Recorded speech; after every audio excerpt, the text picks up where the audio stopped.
Citizens look up to law enforcement as their saviors. Keeping people from becoming victims of crimes is their main responsibility. But what if some of the officers are worse than the criminals they apprehend? Their intention changed from protecting the people to robbing them of their rights and valuables. Who are these crazy policemen? How are they discovered? On number 2, we have Justin Volpe. After a fight broke out in that Brooklyn pub, Justin Volpe and other law enforcement personnel took Abner Louima, an immigrant from Haiti, into custody. According to Justin, Abner allegedly assaulted him before taking him to the police station. He then started sodomizing Abner while holding a wooden rod in his hand. He forced it into Abner's mouth using the same stick. The police had seen Abner engaging homosexually, and they had taken him to a nearby hospital where no one from the medical staff took them. There was a rumor going around about Justin attacking Abner. Many people began protesting the unfair treatment of people by police officers in response to this shocking attack. As a result of their protest, the entire world was made aware of this horrible assault. The NYPD suffered a great deal as their honesty and integrity were questioned. They were forced to take the public's advice and stop defending Justin Volpe. We'll never forget the horrific torment he subjected Abner to. Abner was getting better from his wounds at the same time. He suffered serious injuries to his private areas and lost a tooth. Eugene H. Nickerson dismissed Justin Volpe's appeal when the matter was heard in court. He received a 30-year prison sentence and was required to pay $277,000 in restitution. Justin acknowledged assaulting and sodomizing Abner. He added that his acts betrayed him, the people, and his police agency. He begged their pardon. His family was shocked by Volpe's cruel and heartless actions since they couldn't accept it. His family was alone since no one wanted to be associated with the family of such a crazy police officer. They were ready to deal with the fallout from Volpe's deed. In addition to being a criminal, Justin Volpe was also responsible for following his friends and assaulting an innocent man. To ensure that he would never be discovered, he spun a web of lies. He never anticipated Abner to have widespread backing. Therefore, his ideas fell through. His attack became well known, and this occurrence alone brought many other recent atrocities to light that had been overlooked. Justin Volpe was sentenced to prison and should serve his time there. Many people have a strong dislike for him and could harm him. Police officers have cut ties with Justin Volpe because they don't want to be connected to Volpe's offensive. Abner has recovered, but hasn't forgotten the terrifying experience. He was horrified to see a police officer treating him inhumanely. He was being abused and mercilessly beaten while he was powerless to defend himself. In the course of the assault, he passed out. His body suffered significant injuries that required months of hospitalization to heal. Strangers and those in his immediate vicinity visited him to wish him a speedy recovery. He received love and support from people all across the world, and he even thanked them for their generosity. Justin Volpe pleaded with the court to free himself from custody. Justin's request for release, made under the COVID defense, was just rejected by Judge Frederick Block. The 2025 is the year for Justin's release. Do you believe Justin Volpe would go looking for Abner once more? Or would he have undergone a change of character?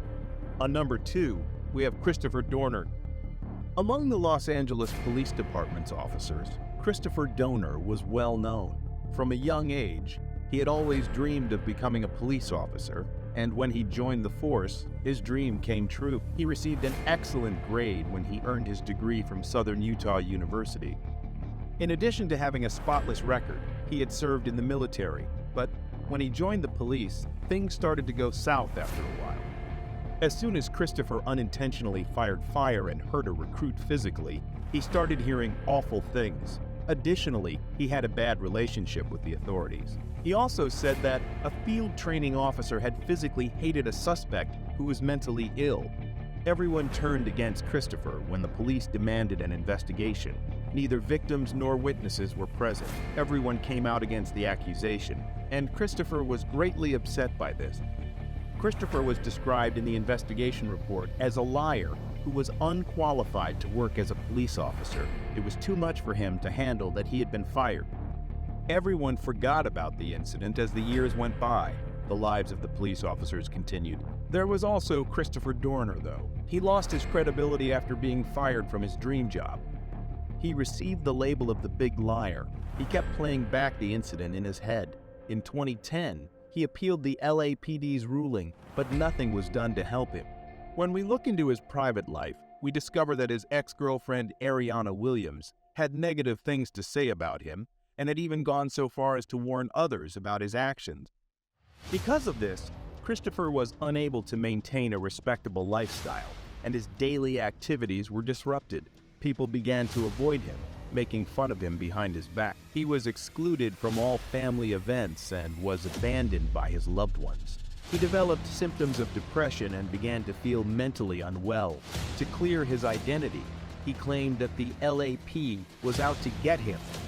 The news that Christopher had shot 2 policemen and a teenager in Orange County startled the whole department. Monica Kwan and Keith Lawrence served as his first victims. Because Monica's father was a member of the disciplinary committee and heard what he said about Christopher, he killed them. He mercilessly shot them while claiming that he would kill Monica and her companion Keith because they shouldn't have the chance to have families. After all, her father had denied him the same opportunity.